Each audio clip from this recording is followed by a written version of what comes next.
તો સ્થાનિક સ્વરાજ્યની ચૂંટણીમાં વડોદરામાં વોર્ડ નંબર 5માં ભાજપ ઉમેદવાર માટે પ્રચાર કરવા આવેલ ભાજપાને સ્થાનિકો રોકડવો અનુભવ થયો હતો। શિસ્તબદ્ધ પાર્ટીના નેતાઓ સંસ્કારની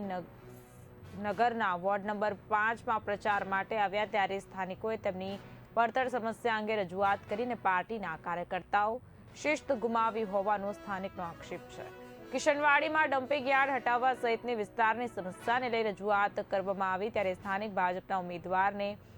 રજૂઆત કરાઈ ત્યારે ભાજપા અગ્રણી યોગેશ પરમારે સવાલ કરનાર સ્થાનિકને ધમકી આપી હુમલો કર્યાનો ગંભીર આક્ષેપ લાગ્યો છે। સ્થાનિકે સમસ્યા જણાવી તો ભાજપાના અગ્રણીએ ધમકી આપી તે મુદ્દે સ્થાનિકે બાપોદ પોલીસ મથકે ફરિયાદ નોંધાવી છે। શું સ્થાનિકો કોઈ ઉમેદવારને તેની સમસ્યા ન કહી શકે? શું શિસ્તબદ્ધ ભાજપને સવાલ કરવો એ પણ ગુનો છે?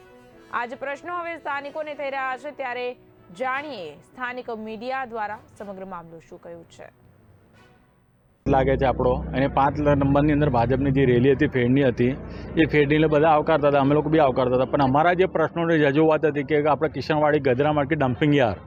પછી પાણી પીવાના પાણી, પછી રોડ રસ્તા, આ તે અમારા પૂર્વ કોર્પોરેટ હિતેન્દ્રભાઈ તરીકે હતા અને હિતેન્દ્રભાઈને અમને સપોર્ટ કર્યો હતો, અમે સપોર્ટ કર્યો હતો ગયા 5 વર્ષ પહેલાં જીતાડીને લાવ્યા હતા, તો અમારો હક હતો કે અમે એમને પ્રશ્ન કરી શકીએ છીએ કે અમારા પ્રશ્નોનું નિવારણ આવ્યું નથી અને આ ડમ્પિંગ યાર્ડ હજુ ત્યાં કચરા પેટીને ત્યાંના ત્યાં છે, એટલે આ બધું રજૂઆત ચાલતી હતી આ બાજુ।